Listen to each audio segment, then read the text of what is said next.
महात्मा ज्योतिबा फुले यांच्या जयंतीनिमित्त माझ्यासारख्या छोट्या गात्यातल्या एका व्यक्तीला फटकेमुक्तांना नालंदा बुद्ध विहारला जो सन्मान आणि मान दिला अध्यस्थानाचा, प्रथम मी सर्वांचा आभारी आहे. मी अनेक बार्शी शहरामध्ये कार्यक्रम नेहमीच पाहतो.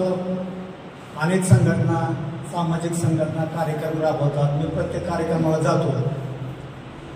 परंतु नालंदा बुद्ध विहार एक असं व्यासपीठ पहिल्यांदा माझ्या आयुष्यामध्ये बघण्यात आलेलं आहे, ज्यांची छत्रपती शिवाजी महाराजांच्या जयंतीला मी उपस्थित होतो, संत गाडगेबाबा महाराजांच्या जयंतीला उपस्थित होतो, सम्राट अशोकांच्या जयंतीला उपस्थित होतो.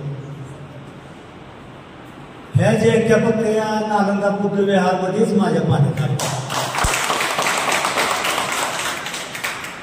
केवळ हे व्यासपीठ फक्त बाबासाहेबांचे, रमाईची जयंती न साजरे करता खरे आदर्श पुरुष जे होऊन गेलेले आहेत त्या देशामध्ये, हे फक्त हेच होऊन गेलेले आहेत. जनतेचे आता जयंती आहे हे नालंदा बुद्ध विहार साजरे करते. अनेक जोड्या पण आहेत इतिहासामध्ये. छत्रपती शिवाजी महाराजांचं नाव जिजामातेबरोबरच घेतलं जातं, शाहू महाराजांबरोबर घेतलं जात नाही. लक्षात घ्या.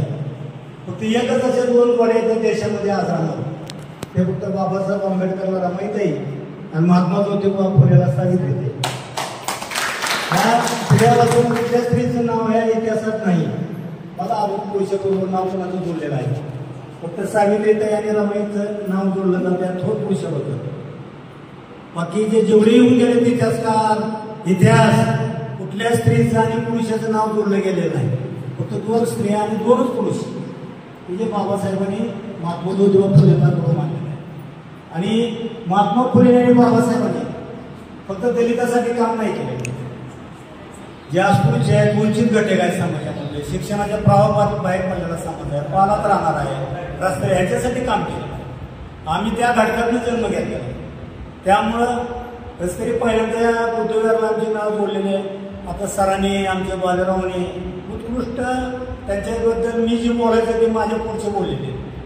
त्या महापुरुषाचं वर्णन त्यांच्यात माझ्यापेक्षा त्यांनी सुंदर याच्यामध्ये आता शब्दसमूहाने तुम्हाला व्यतीत केलेला आहे.